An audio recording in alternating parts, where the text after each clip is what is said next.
Hello, welcome back to the channel. In this video, I explain how to get priority shift in Instawork. To gain priority access to shift on Instawork, aim to achieve top pro status by consistently demonstrating reliability, punctuality, and a high performance. Instawork Top Pro program has 4 tiers, which is bronze, silver, gold, and platinum. So each offering increased benefits, including earlier access to shift. To qualify, you need to work a specific number of shifts or endpoint to maintain a high average rate and avoid no-shows or late cancellation. For instance, reach gold status requires working at least 5 shifts or earn up to 50 points, maintaining a minimum of 8.80 average rating and have no show or late.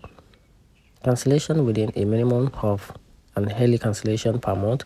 Benefit at this level includes up to 25% bonus on a select shift and early access to shift posting.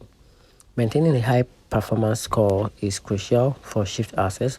Your performance score is influenced by factors such as on-time arrival, cancellation rate, and no-show. Failing to confirm shift within the required 36 to 16 hours window before the shift start can lead to automatic cancellation and negative impact your performance score and access to future shift. So by the consistent showing up on time, avoiding last minute cancellation, and confirm your shift promptly, you can improve your performance scores and increase your chance of accessing a priority shift. And that's it.